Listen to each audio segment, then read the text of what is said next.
And a very good evening to you, and welcome to Politics 101, an early edition today. And we are expecting uh, Kidackie Amsterdam to stop by. We're going to be talking about protest and resistance in the age of authoritarianism and racial discrimination. Um, we have been, of course, on this program um, talking about this issue.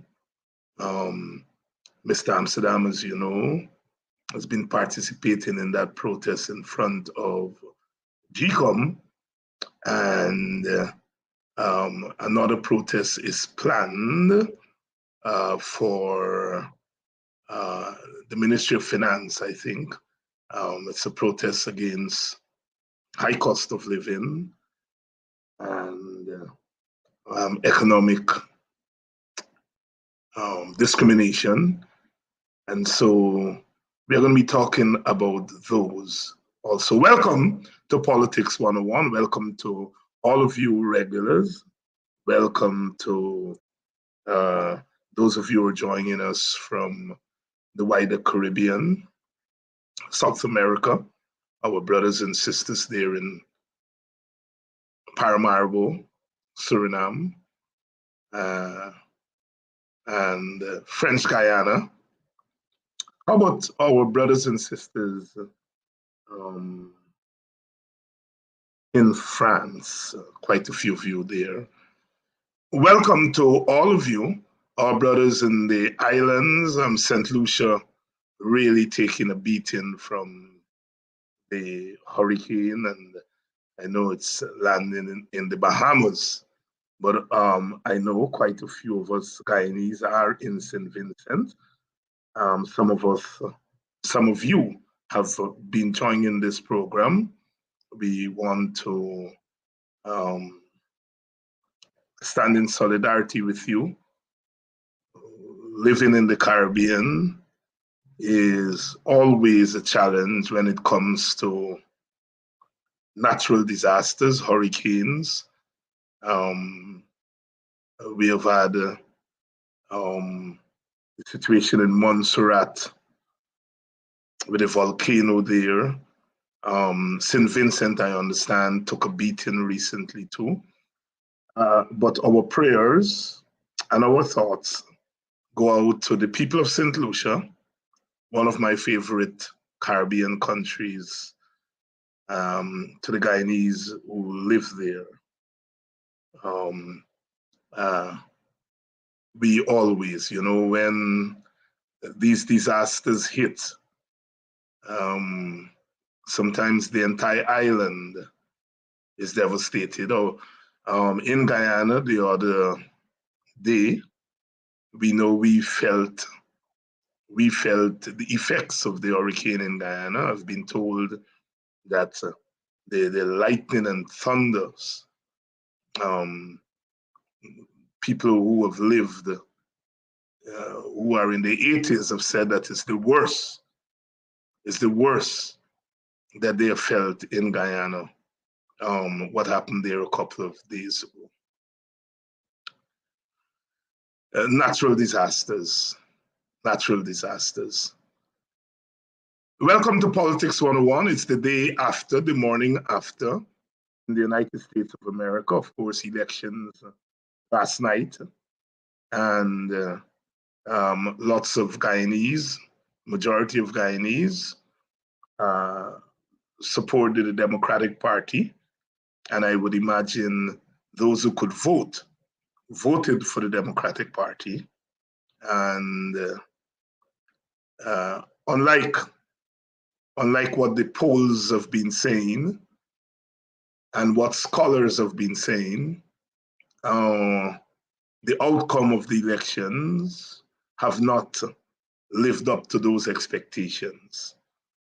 The first big story, of course, is the fact that not since John F. Kennedy, and you're talking about 1962, so you're talking about 60 years, 6 decades.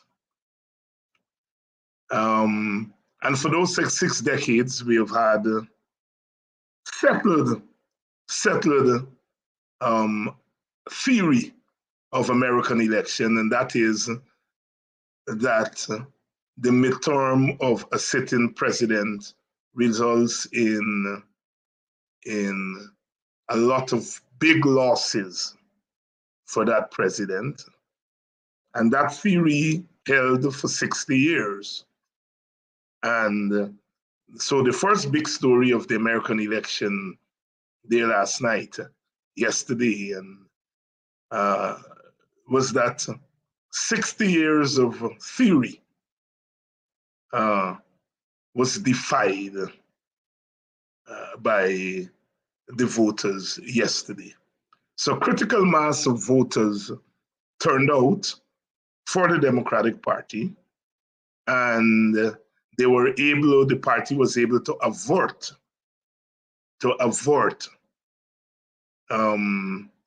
the massive red wave that everyone expected. As we come on here, the Senate hangs in the balance. There's still four Senate seats to be decided. It looks as though the Democrats may hold on to the Senate. They may go one better than the 50-50. As far as the House is concerned, that has not yet been officially decided. Excuse me, but the pundits are saying that the Republicans are likely to squeak by with a small majority. That's where things stand there. But big election, as I said, the first big story is the 60 years of theory, settled theory, if you will, of American politics that the sitting president, his party or her party, well, no, there's no her yet. The sitting president's party usually lose seats and lose the House. And sometimes, as in the case in 1994 with Bill Clinton, when the Democrats lost both the House and the Senate for the first time in, I think, the first time in 40 years. When that happened in 1994, that was the Newt Gingrich school that came in Clinton's first midterm election. I think they lost 67 seats in the House. So this election has defied that theory. Whether in fact that theory no longer holds, we will have to wait and see. But this election went against that theory. So the question for us is, what happened? Why? Why this election did that? One of my thing about American politics is it's a kind of instant political culture, you know? Something happens today and people respond to it. And there's always this thing that Americans vote their pocketbook. I don't believe that nonsense. Americans, I think, don't have a coherent attitude to politics. It may be surprising to know that the most consistent voting bloc is African Americans, in particular African American women. The registration rate among African Americans is about 65-66%. And the voting rate is about 10% below the registration rate. So once African Americans register, they're the most consistent voters. It's often thought that older white Americans are the most consistent voters. No, it's African Americans and African American women who are, once they register, the registration rate among whites is higher um, uh, than African Americans. As I said, the registration rate among African Americans is about 2/3 of the African American electorate. But once African Americans register, they vote. They vote more than as a group, and that is why the most dependable section of the American electorate and the Democratic coalition is African American women. And so these elections really defied that theory. It looks as though African Americans and African American women came out more than they would normally do in a midterm election. It looks as though young people came out in larger numbers than were expected. I don't have the data yet for Hispanics and Native Americans, because you see, the Obama coalition included African Americans, Asian Americans,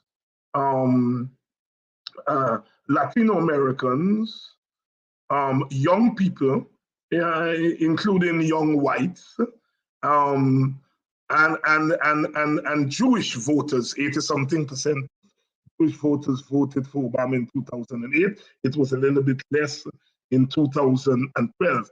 But that was Obama's Rainbow Coalition, the Rainbow Coalition that was first tested by Jesse Jackson in 1984 and 1988. In 1988, Jesse Jackson won 29% of the delegates in the Democratic primary. He didn't get to the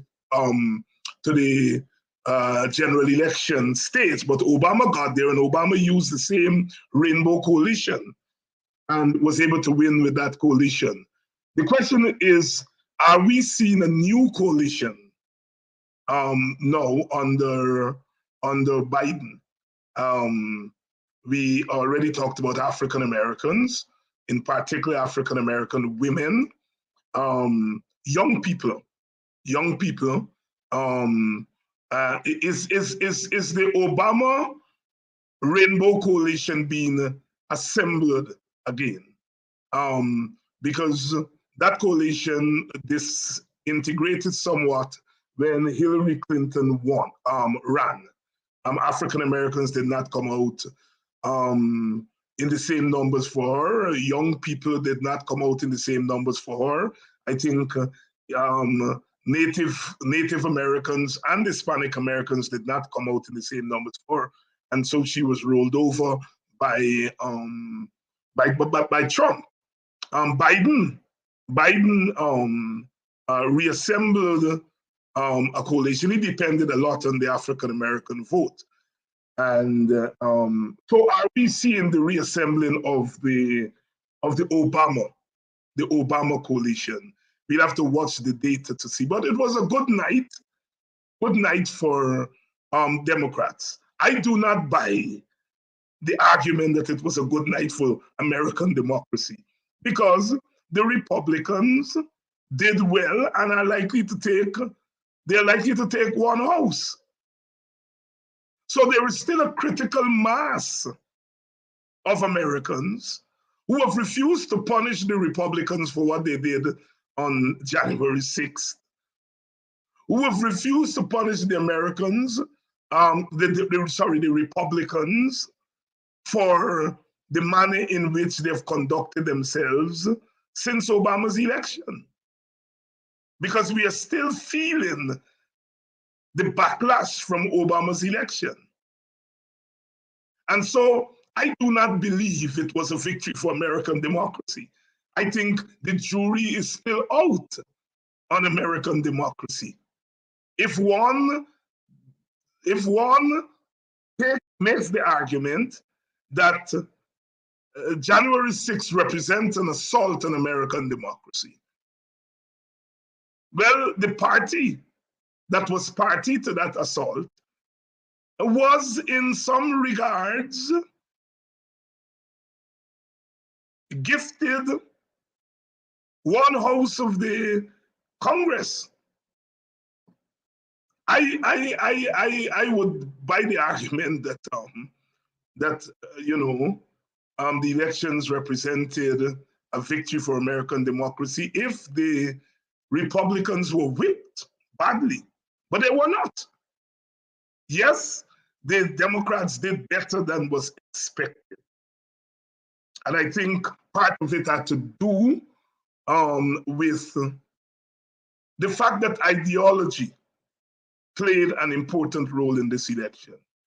The Democrats didn't, a lot of the pundits didn't think that decision by the Supreme Court in Roe versus Wade would have any effect. It seems as though young people were the ones who voted against the Republicans for that Roe versus Wade decision. And so what it shows is that ideology, American elections are not determined by ideology. There's not even a coherent ideological perspective among American voters. It's more an eclectic kind of thing. But I think that the response to Roe versus Wade, the response, it seems, to the economic policies of the Biden administration and the response to the neoliberal economics in general of America, the attitude to the war and its economic impact. I think people, in a sense, voted against that kind of economic approach that hurts the working people. So there might have been some ideological voting in this election, which is not normal in American elections. It is not normal in American elections. So this election is a minefield for those who are interested in the currents that are occurring in the American society. But it was a good night for Democrats.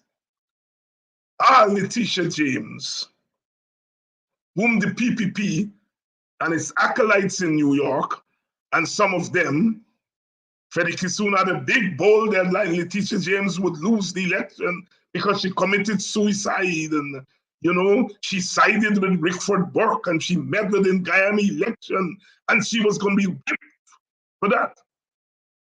But Letitia James won comfortably. And you know what? She won statewide. Statewide.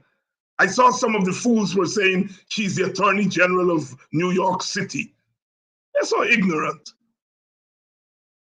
And it's not easy if you are a Black candidate or a candidate of color, as they say here in the United States, to win statewide from Reconstruction to the present. We've only had about 6 senators who have, senators are elected statewide. You're talking about Edward Brooke, who was a Republican from Massachusetts, Carol Mosey Brown from Illinois, Obama from Illinois, Cory Booker from New Jersey. Those are the 4 senators. There is one other senator, Senator Warnock, won the other day, 2 years ago, from Georgia. The Republican fellow from South Carolina, was not elected. He finished off the seat that was vacated by others. But it's difficult for Black candidates to win statewide. We've only had 2 governors, 2 elected governors. Doug Wilder from Virginia and Duval Patrick up there in Massachusetts. So it is very difficult for Black candidates to win statewide. And Letitia James won statewide with about 55–56% of the vote. And these folks from Guyana because Letitia James spoke out on discrimination in Guyana, they went and embraced the Republican candidate and are urging our Indian Guyanese brothers and sisters in Queens to vote. Where is the principle? Where is the principle? Where is the principle? These people are opportunists. And these are the people who are influencing governance in Guyana. When Gregory Meeks, an African American, came out on the side of the United States, the PPP, you didn't hear people on our side telling Guyanese who live in Meeks district that they must vote against Meeks. Yes, we disagreed with his position, but we wouldn't want to hurt the Democratic Party by telling our people go vote Republican. We have more principle than that. When, Owen Arton, Bruce Golding, and Mia Motley were siding with the PPP, we didn't tell people in Barbados and Jamaica and St. Vincent to go vote against them. We didn't. These people, all they want to do is to use these Black leaders around the world to validate their narratives and to cover their discrimination in Guyana. And so when Letitia James takes a stand, she becomes a meddler. Well, wasn't Gregory Meeks meddling? Wasn't the Secretary of State meddling? Wasn't Bruce and Ralph and Mia and Owen, weren't they meddling? No, according to you, they weren't meddling. But once a Black elected leader does not take the side of the PPP, they are meddling. And that's the kind of quality or lack of quality of leadership that we're dealing with. They know nothing about history. They know very little, if anything, about African American politics. They don't understand African American political culture. They don't understand the history of relations between African Americans and African Guyanese. Lots of African Americans came to Guyana in the late 60s and the early 70s. Some of them are still there. Many African Americans went to Ghana after Kwame Nkrumah was elected in 1957. And when Nkrumah was overthrown in 1964, many of them left. Some went to Tanzania under Julius Nyerere, and many came to Guyana. Guyana had visited Africa as Mr. Burnham's representative, and he met with a lot of these African Americans in Ghana and other places. He had visited 9 countries, I think, and he met with them. And so after Nkrumah was overthrown, many came to Guyana. I had about 3 or 4 African American teachers in school. A few of them lived in Buxton, and some of them have maintained contact with Buxton to this day. The African Liberation Committee that used to hold a big demonstration once per year for African liberation, the secretariat was in Guyana. You have people like Julian Mayfield, a very famous scholar and writer, African American. He was an advisor to Forbes Burnham. He was the husband of I'm trying to remember my friend's name. Tom Feelings, who was an artist, very famous artist African-American artists lived in Guyana. The relationship between African-Americans and African Guyanese is a very strong relationship. In Brooklyn, the relationship between African Guyanese and African Americans in Brooklyn is well known, very well known. Lots of Guyanese and Caribbean blacks play a pivotal role. Mr. Holder from our country, Guyana, was a big player in the politics there in Brooklyn. And so therefore, they felt that they could fool African Americans with this nonsense about elections and democracy. But once African Americans got to understand the systemic racism that is occurring in Guyana, they were bound to take a stand. See, the new generation of African American politicians don't understand Guyana as much as their parents. But they're coming now to understand. The nature of racism in Guyana. And once they come to understand that, they are going to show solidarity. African Americans played an important role in helping to bring down apartheid in South Africa and Zimbabwe and Namibia.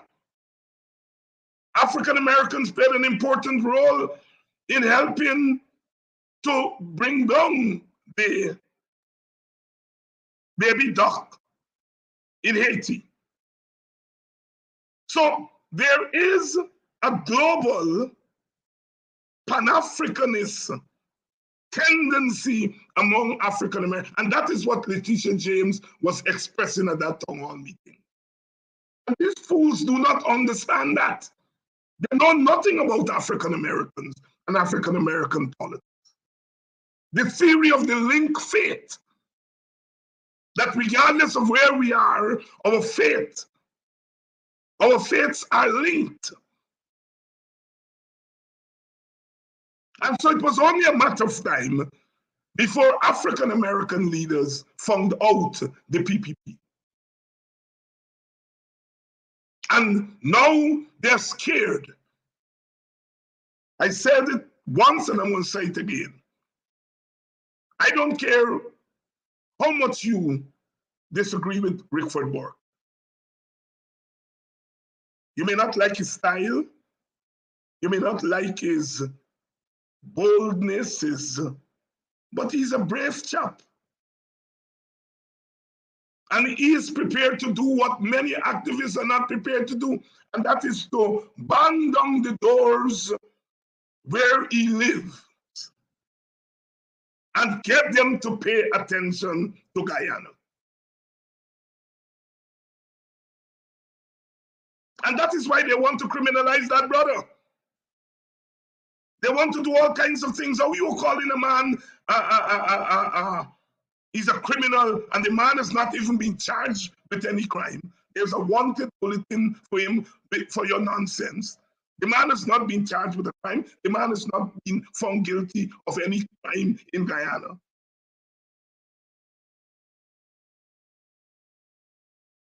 And so what Rickford Burke is doing is banging on doors and not cracking them, but he's pushing them open. And that is the role of the diaspora, or one of the roles. And that is to put pressure on what is happening in Guyana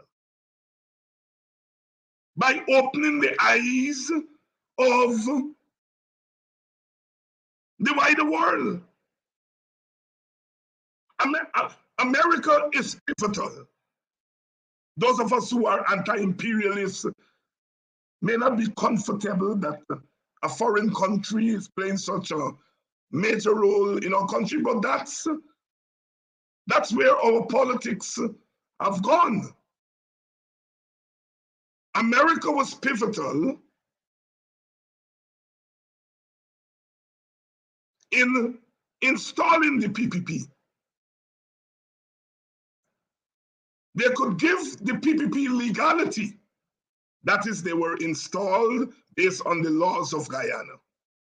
What the Americans cannot give the PPP is legitimacy. Legitimacy comes from the people. And half of the population have withheld their legitimacy. And so the PPP needs the Americans to give them legitimacy. And once the government changed in America, the Americans changed their narrative. They said the elections in 2020 were disputed. They further said that there are questions as it relates to economic equality, racial equality. And they've said that no one party must preside over the distribution of wealth, and that the wealth must be distributed among all groups. The Americans have gone far. They summoned those two gentlemen. Well, you always cuss me for calling them gentlemen, but I was brought up with political manners.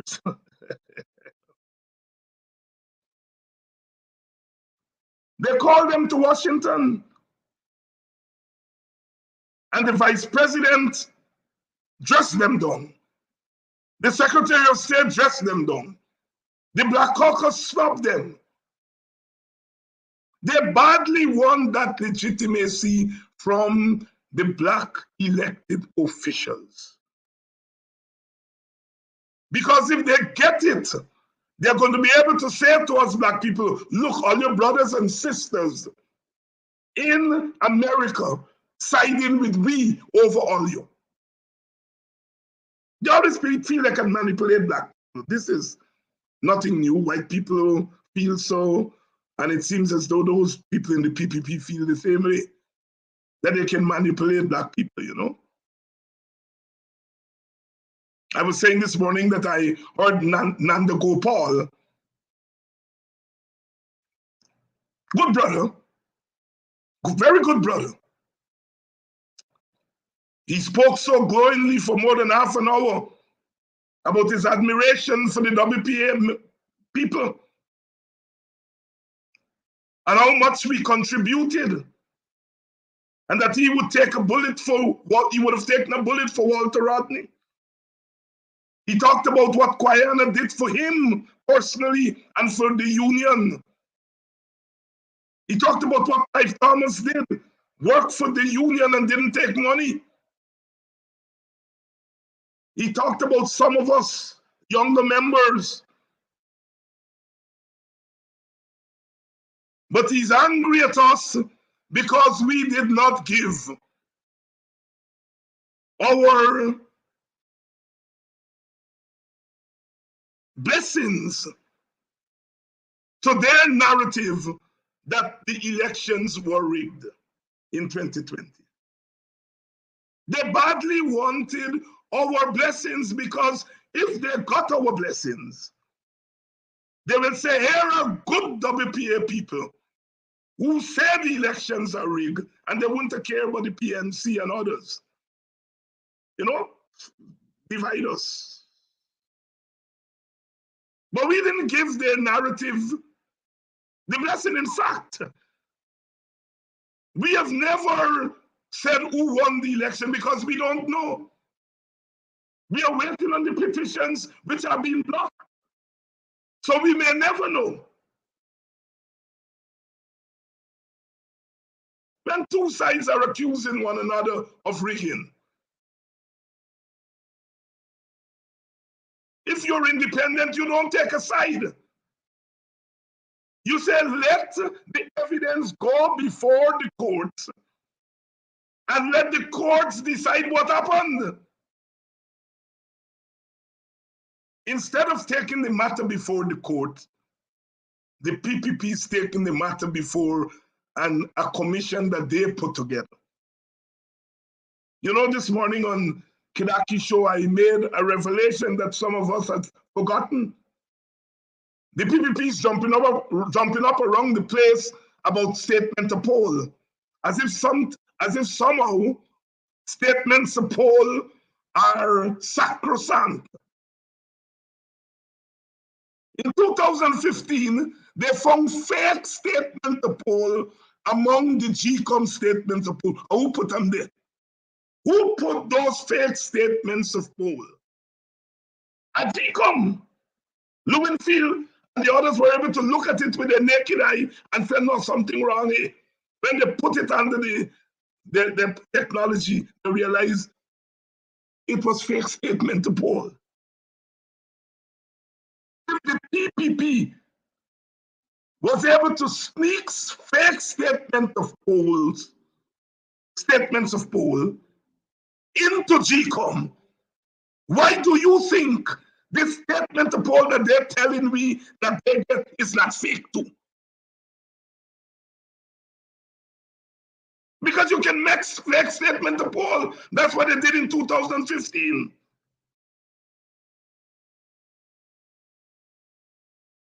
So this business that what happened in 2020 was this great sin.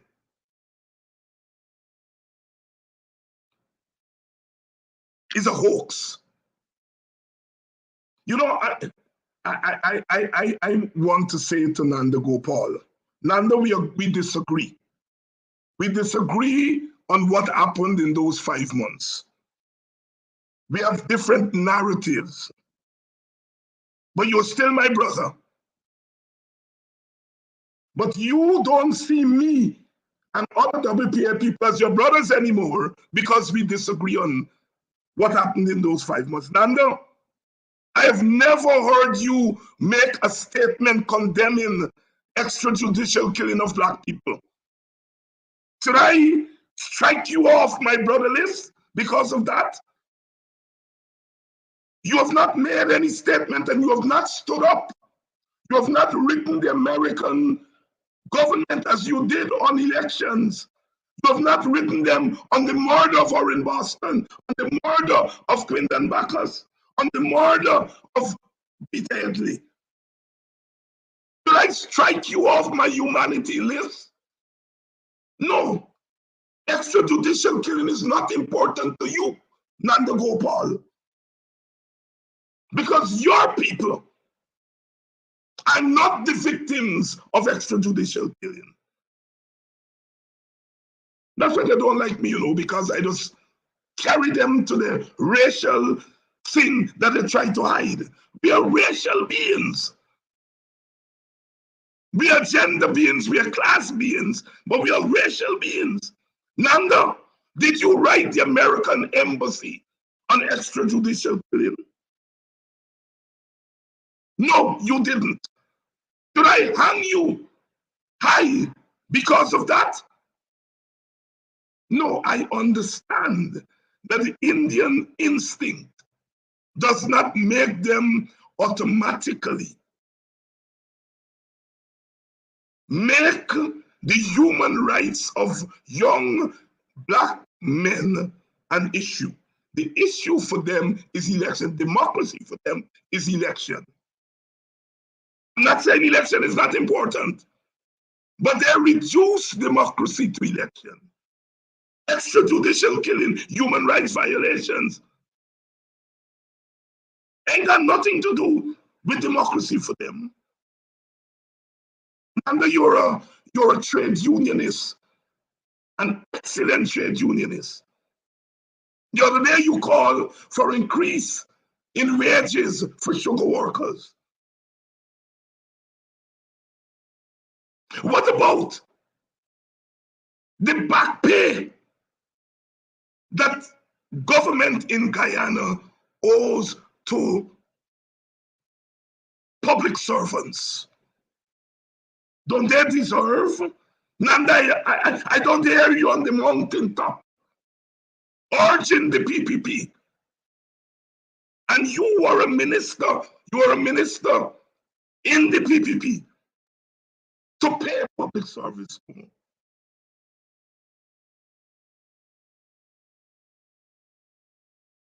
Nandalal, Nanda Gopal. I know they're going to tell you because they're listening to me here tonight. I love you, brother, because you're a good brother, but you're following bad company.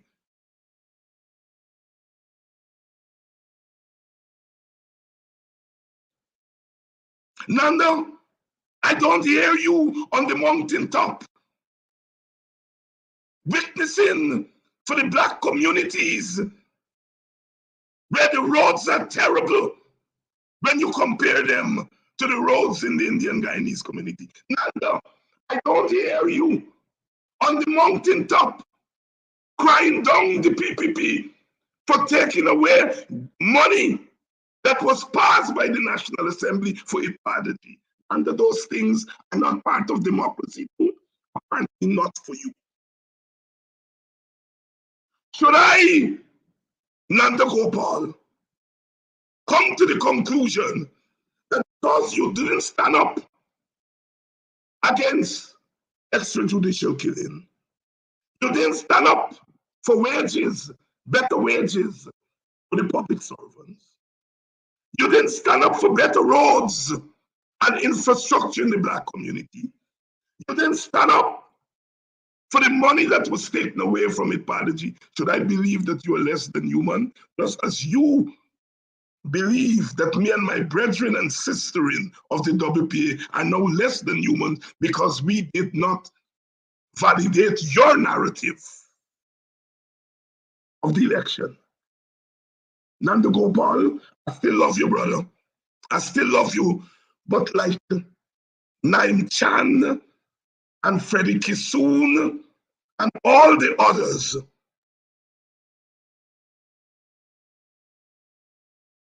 wittingly or unwittingly, you all have found yourself in the Indian groove.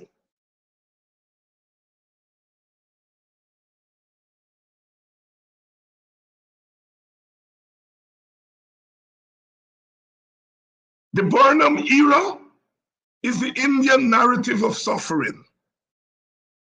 Did Indians suffer? Yes. Did black people suffer? Yes. But Indians have used that period as their narrative of suffering. Because you see, the election, the PPP have socialized Indian Guyanese to believe that election is their route to power and domination.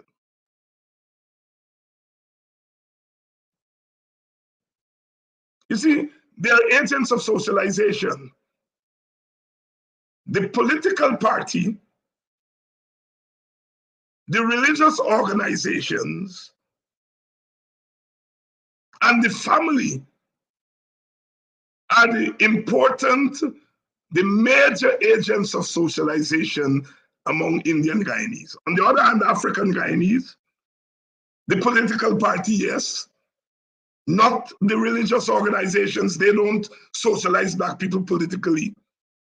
In fact, one may argue that those organizations, those religious organizations, socialize African Guyanese against politics. So religion is not an agent of political socialization. The family is not in the same way. A lot of us don't get our political knowledge and perspective from the family. Music is an important agent of socialization among Black Guyanese and Black Caribbean people and African Americans. We are into conscious music. A lot of us have been socialized politically by reggae music and calypso music and black music in general. So we come to our political understanding differently.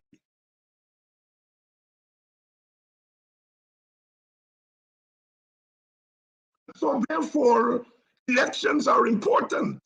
for African Guyanese. But it is not the most important factor, political factor. It's human rights.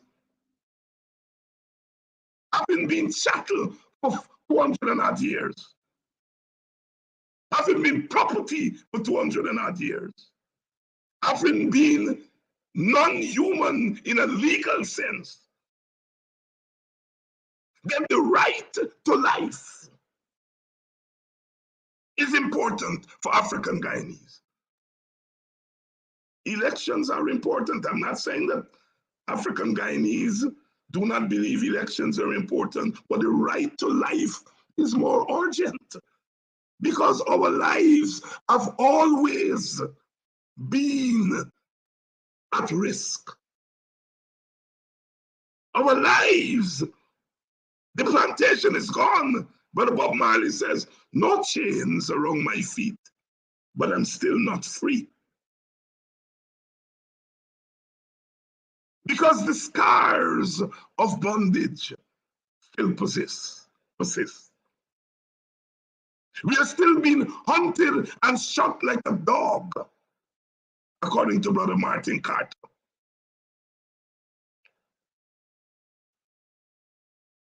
In 2022. So human rights are important for us. Elections are important for Indo-Guyanese. Indo-Guyanese are less likely to protest human rights. Look at the lawyers who came out on the streets. Protest against the abuse of that young woman, the abuse of that young female lawyer, the abuse of the young woman who was spat upon a few months ago, the abuse of Letitia James, the abuse of Black women by these people is becoming alarming. Who were out there? Look at the lawyers. They say about 50 lawyers were there.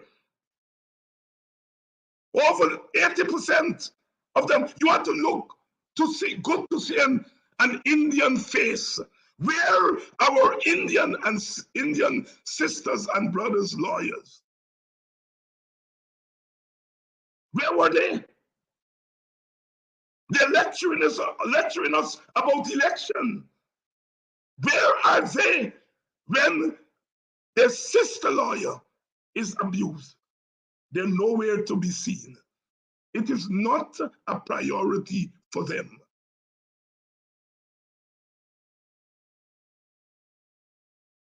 I am not saying elections are not a priority for African Guyanese. Yes, elections are a priority for us. But of more priority is inequality, racial inequality, extrajudicial killing, starvation wages. Those things are of more importance, or at the very least equal importance to election.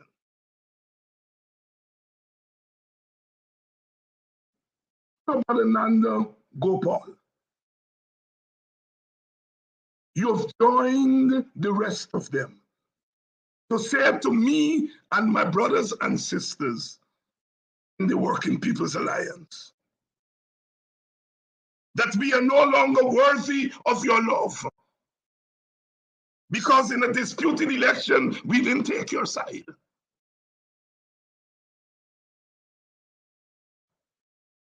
Like all of Guyana, we saw what came out of the boxes. We saw Mr. Mingo's tally sheet. And you say his tally sheet did not add up to your SOPs. We hear you. But you win the election. You were given the election. What are you crying over? Rig? You say attempted rig. may go attempt to rig the election. Well, what happened to the 47 boxes with no statutory documents? That's attempted rig or rig. What happened to the thousands of people who voted that were not in the country? That's attempted rig or rig. What happened to the poll workers? Where you had a number of poll workers who voted exceeded those who were supposed to vote. That's rig or attempted rig. What happened to the bloated voters list? Is that rig or attempted rig? You are arguing for attempted rigging. You're in government. And the other side said, look, I'm showing you actual rigging. And all your answer is that you show me 50 people who were not in the country and voted. And here is 5 of them who said they were in the country. Well, I'm to the 45.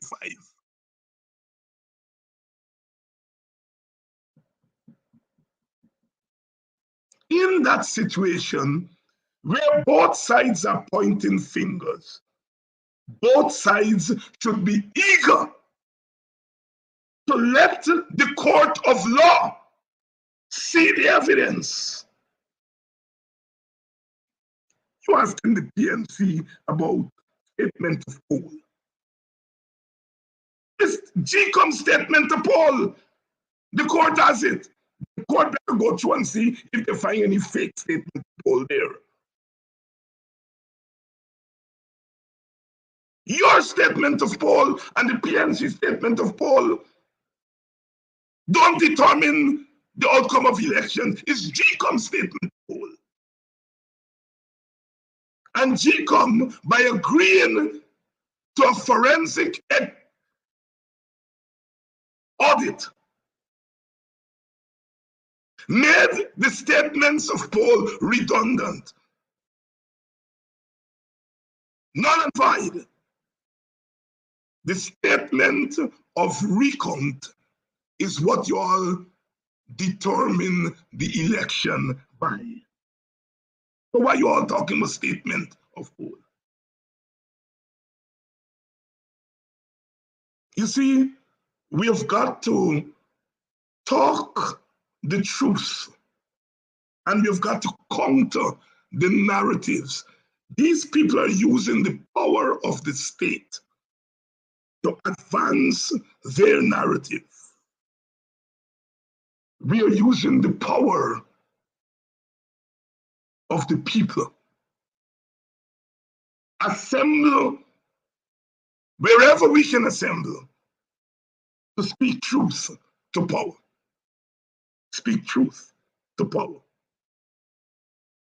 It is very important that we continue to do so, that we do not bow down. Now they're going to parade people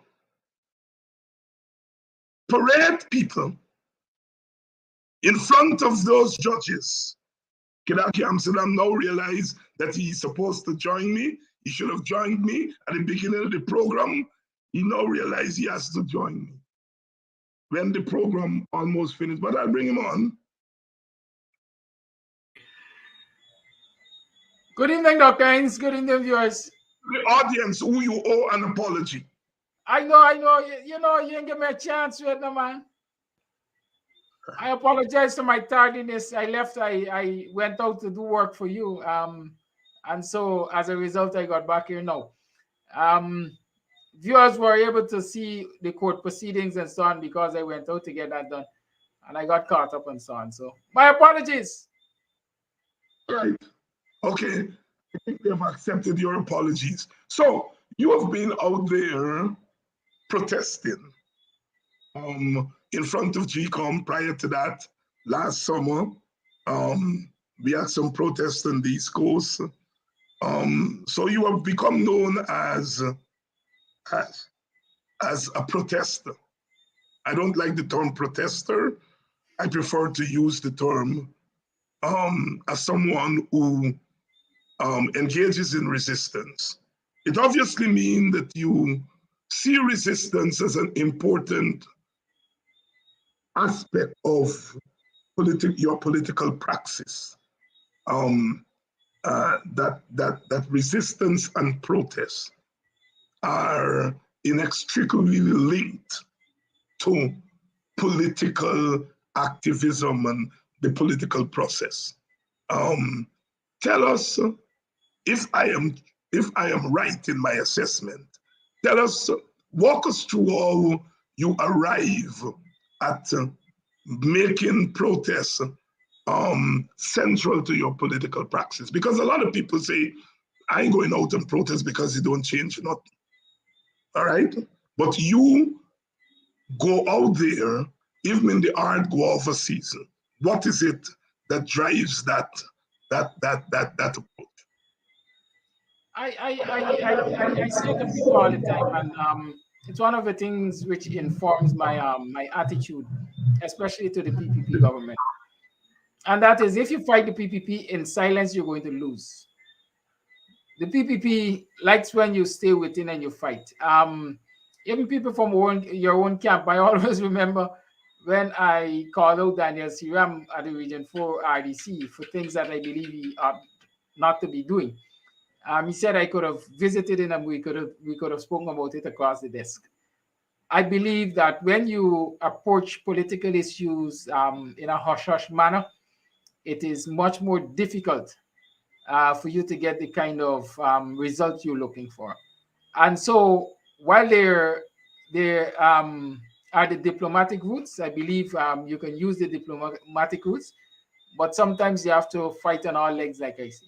You must deal with diplomacy, you must deal with street protests. Street protests brings to the attention of not only those who you're talking with, but to the world that something is wrong, you don't agree with something, and you're looking for redress. So that really is what informs my position.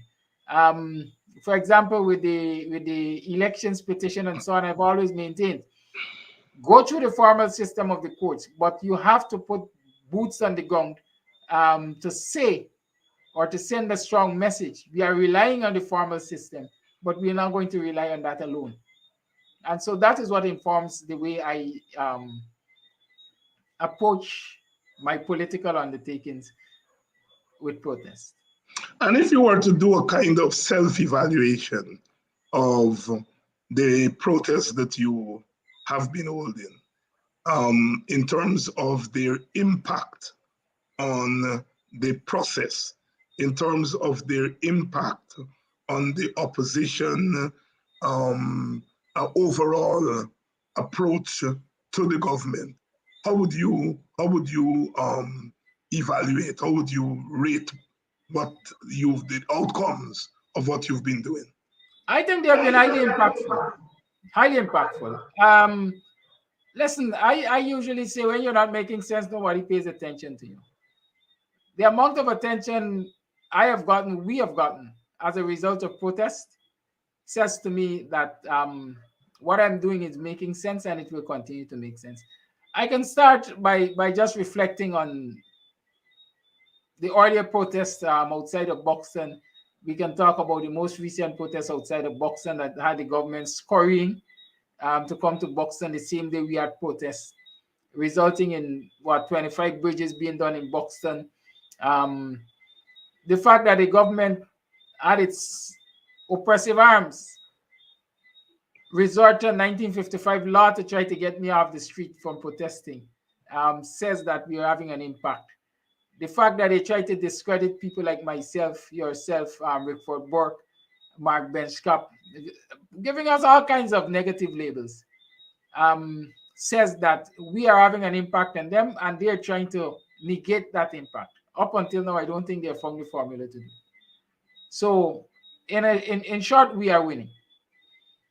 And you have been in front of GCOM, the PNC has come out there and they have joined that protest. And the method you're using, it's an interesting method. Everybody knows that you're a member of the WPN, executive member of the party. You are very visible in the party, but you are using a model that not putting the party in front, even though the party supports your thing, the actions that you are taking, but you are using your program, my program, as the funnel for these protests. Is this something that is part of the WPA's political culture that you've learned? And that is that there's sometimes the party has to stay in the background so that it does not exclude people. Because parties tend to, you tell people party, they'll say, well, I'm not PNC, I'm not WPA, I'm not PNC, so I ain't going. Is this a deliberate approach? I'm not calling it strategy, a deliberate approach on your part, and is it part of the WPA's political praxis? Well, let me start by saying yes, it is part of the WPA's political practice. WPA has always given its members leverage leeway to quote unquote chart a course, right? WPA is not a party that you have to go to get okay and go ahead for every single thing. They treat you like people, like you have a brain and you can think on your own and so on. So yes, WP has always allowed that freedom of its members to self-organize, if I call it that. And in the same light of that, my going out there the way I do it is to say to people just that. I preach ever so often that don't wait on leaders. These things affect you as citizens, and you as citizens can address it. Go out there and the leaders shall fall in line. If they don't fall in line, they might fall by the way. And so when I go out there with that in the forefront of my mind. People must self-organize. And I can say I'm leading by example when I go there and say, listen, I'm going to protest this issue, your join. I will not wait on a political party to say we have to protest this or we have to protest that. We can lead. We are individuals. We can lead too. And of course, one of the major planks of Walter Rodney's political praxis was the notion of self-activity for self-emancipation.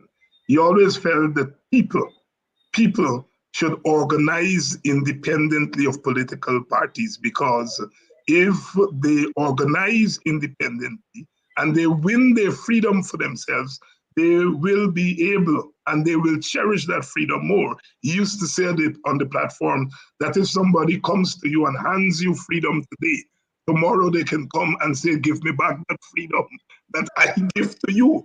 But if you win your freedom, you cherish it more. And so therefore, that notion of self-activity is very much part of the Rodneyite WPA perspective. What do you have planned next week? Well, I have announced and I planned for us to bring attention to the fact that the country is doing better income-wise and doing worse off cost of living-wise. And so my plan is to have a protest in front of the Ministry of Finance. I'm calling it the cost of living protest to bring attention to the fact that, listen, 2 years plus, public servants are still in the doldrums with wages and salaries. Prices are skyrocketing. Inflation is rising all the time, but people are not getting increases in salaries. The government is not giving you a stimulus package or a cost of living adjustment package, whatever you want to call it, while there are hundreds of billions of dollars available to this economy, given the fact that oil is doing well, prices are above what was even projected. The World Bank says that in this year, 2022, the per capita income is going to be somewhere in the vicinity of 2,000 US, which is about 4,000 Guyana dollars. But people are not getting the benefit of that. They're not feeling the impact of that in a positive way. And so I'm saying on the 17th of this month, it's a Thursday from 12 o'clock. Let us go in front of the Ministry of Finance and highlight the fact that people are feeling the squeeze. And we're demanding that it be addressed. Professor Clive Thomas, and the WPA proposed long before now, listen, the income that is going to come, we can help people pull themselves out of poverty because they will know their priorities. Let us give them approximately $1 million each per household, that is. Now, if you look at the fact that the income per capita is $4 million, basically what that comes down to is a quarter of each individual money going to a household, as against a quarter to each individual. And so I did the math the other day using about 750,000 persons. You're talking about $750 million. Right? It's a lot of money. And Elson Lowe was on last night, and he revealed that we have gotten $300 and something thousand more than we expected. Yes. You know, and when Professor Thomas says $5,000 per household, they skinned the teeth and said, "What nonsense! They can't afford it." If they were to use us that 300,000, we can get our $5,000 per household. It's just, yes, yeah. It is a quarter of what each citizen is entitled to going to a household. Yes, and in case you're just joining us, we have an early edition of Politics 101. I want to thank those of you who are coming to us through the Sherrod Duncan's platform. He has graciously opened his page, his platform, to Politics 101, and I want to thank Sherrod for that gesture so that our program can meet a wider audience. And those of you who are joining us through that platform, welcome. I want to also thank those of you who are joining us through YouTube, quite a following we have there on YouTube, and we don't always acknowledge our followers there on YouTube. I want also to thank those of you who have contributed to the program. All the brothers and sisters who have contributed to the program, I want to thank you, because those contributions are very important in terms of keeping the program going. We not only broadcast on Facebook and YouTube, but we also broadcast on Channel 9, that is Broadcast TV in Guyana. Thank you all so much for helping to keep us alive. And for those of you who have not yet contributed, just want to remind you that we do accept contribution. Good evening to my brother, Orin Arthur. You know, in villages, sometimes you got 2-3 names. Orin Ferrell. Good evening from Rancho Cucamonga, one of the areas that I lived. I lived out there for 3 years. Closely knit Guyanese and Caribbean community out there, Rancho Cucamonga, in California, Southern California. I taught for 3 years at Claremont Graduate University, and 3 of the best years of my life. So, Kidackie, what do people need to do if they want to join this protest? Is there anything special you want to say to them? Well, first and foremost, it's a public protest. Everybody is welcome to join, regardless of race, creed, religion, politics, or anything. This is a national protest. This is a Guyanese protest. Cost of living affects each and every one of us. So I would like every single person to join, every household to at least send a representative. Because at the end of the day, we're looking for benefits to every household. That's the starters. You can organize in your communities. It would be a wonderful thing if you organize among your relatives and friends to come out on the 17th. You could call it a picnic day for all I care. But the important thing is we need to put numbers out there to let the powers that be understand that, listen, Guyanese are serious about this thing.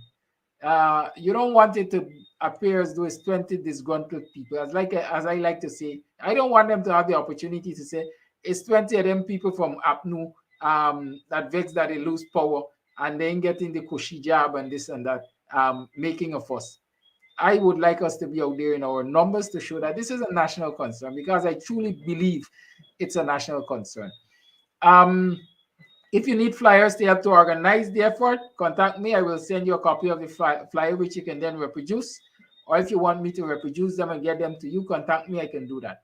But we need organizers. Like I'm saying, let us self-organize. Don't wait to know, big political party and leadership and so on. Let us self-organize so you can help me to do this, right? And let's put the show on the road on the 17th. I evaded two of your questions this morning when we were on the opposite side. And so I am going to ask you those two questions that you asked me. One, you've been hearing of the Ben Shop tapes on the chairman of the Elections Commission. Any comments on how that could impact the politics there in Guyana? Well, I like what I should say classification there in Guyana, because the fact is, in any other decent society, it would have resulted in the chairman resigning from GCOM. I'm not going to hold my breath and believe that those tapes will allow Claudette Singh or cause Claudette Singh to resign. But in any other decent society, that is what would have happened. In terms of impacting the politics, the general politics of the country, I believe a lot more people are now aware. They now have what I would consider new information that should inform their position on whether or not this elections was rigged, and who the riggers are and who the influencers are that resulted in the AP and UFC being forced out of power and the PPP being installed. So I think it has, that's the kind of impact it should have. Any comments on the elections, the Commission of Inquiry into the elections? Well, it's just another circus to me, Dr. Hines. It's just another circus. The PPP has a way of creating circuses to distract people, number one. And number two, to basically have their own story to tell. What they have put together there for me is a team of jesters to convince the world that yes, the elections were rigged, and the elections were rigged by the AP and UAFC, right? And I believe they're doing that again, like I said, to distract from the quote-unquote main issue. And that is, to me, the main issue should be the findings of any petition court. But they're not allowing the election issue to be dealt with through the courts. They're fighting it tooth and nail. And while fighting it tooth and nail, they're trying to create their own narrative out there, especially that they are now talking about local government elections. And so, just like the Walter Rodney Commission of Inquiry was started just before the 2015 elections, I think, the same way they're starting this so-called inquiry into rigged elections before the local government elections. So coming out of that local government elections, they will craft their own narrative saying, well, the commission has found this and has found that, and therefore it is credible. Last week you went up to the quarantine in the Lancaster Hoxtie district there. Tell us what you saw there. The usual thing, what Guyana has become under the PPP. A nation of what should I say, two sides, two people. Certainly not a one Guyana, a country that is certainly evident that apartheid is being practiced in the country. I saw, for example, and just this morning, I think I replayed it yesterday, I saw concrete streets in Wim, while neighboring Alness, the residents are still walking on mud dams. I saw an NDC building falling apart in tatters. It is not even suitable for domestic dwelling, much less local authority office operation.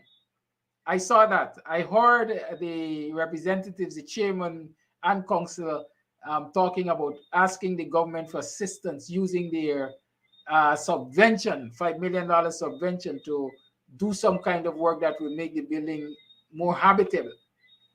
And the government refusing them that thing. Just yesterday, because I visited the ground also, the government preferred to invest $8 million to say they're renovating a sports ground, a recreational facility.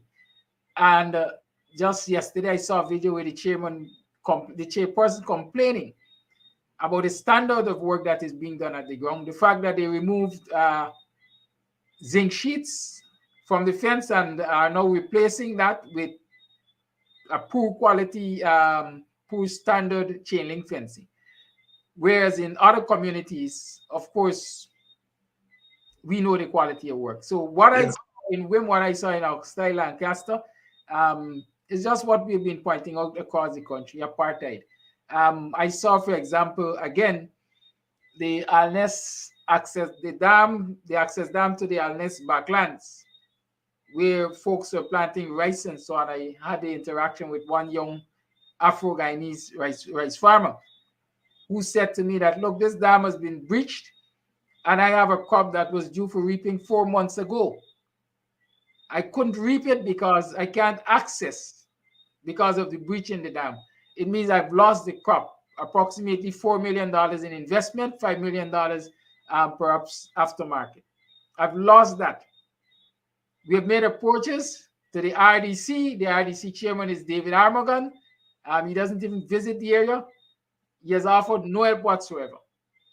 In a neighboring community, they suffered a similar breach recently, and that breach has already been fixed as an emergency project.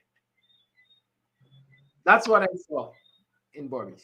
Kidackie Amsterdam, they're reporting on his visit to the quarantine in that area, Lancaster, Manchester, Hoxtyle, Alness area, and bringing to the fore what we have become accustomed to seeing and hearing. Good night to all of you who are joining us on this edition of Politics 101. We will be off tomorrow night. That is why we did the Monday edition. Tomorrow night, we will be off tomorrow night. So we'll come back next week. So it's, if you will, a long weekend for Politics 101. But at least we got in our 3 shows this weekend.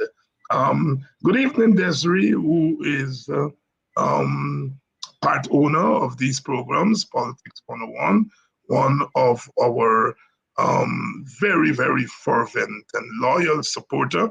Thanks, Desiree, for all the help. Neville, I want to thank you for being true to your word and your commitment to Politics 101. And to all of you who have contributed to our programs, whether it's Good Bostonian Morning Time or Politics 101 or the Ben Shop Show or In the Ring with Shara Duncan. I want to thank you all for believing that we are making a difference and for helping us to make a difference. Please book that date again, the 17th. That's next week, Thursday, at midday. Those of you who can make it down to that protest on the cost of living. If you didn't know about how cost of living could impact your daily life, you know now. You know, even people like myself whose salary is what you may call a halfway decent salary. When you walk out of the supermarket and you meet home and you check your bank account, you realize then how this thing is kicking. What about the worker who has to live on less than $1,100? And these people have no shame. No shame. My friend Gail, and Gail is my friend, is someone who I know very well, who played some role in my own early development as I entered politics, you know, and she remains my friend. But when I listen to Gail talking about development, Gail, you know better. How can you have development when your people are underdeveloped? Development must begin with people, and then you move to other areas of development. How can you talk about development when you have him back out every day? How can you talk about development when people can't get proper water supply? These things have been around since colonial times. If the previous government could have said, we didn't have money, we had to juggle the 2 cents. This government doesn't have that excuse. They don't have that excuse. There is no vision, that is putting it mildly. There is obviously a view of the world that says we are going to use this money to make sure we stay in power for the next 40 years, not to develop people. So we're going to go around the country and use the money to buy votes. Of course, some people's votes are bought at a higher price than others. But it's the economics of vote buying and bribing. Vote buying and bribing. Good night. I am going to see you all next week, Tuesday. Next week, Tuesday. I'm going to see you all next week, Tuesday. Have a wonderful weekend. And say good night to Sherrod and Mark later on. Kidackie, closing thoughts? Well, closing thoughts. Listen, very straightforward. Closed mouths don't get fed. The squeaky wheel will get grease. And Guyanese must realize that we can no longer sit back and stay quiet and watch our resources being used willy-nilly for all kinds of things, even for fighting politics in the United States of America, while we at home are suffering.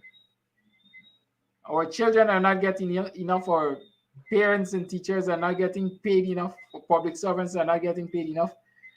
We really need to stand up with one voice and say enough of this nonsense is enough, and we are demanding our just due. That's all I would like to say. Kidackie Amsterdam, saying it like he always says it. Good night. Thanks for joining us. Love is the watchword. We love you. We love you.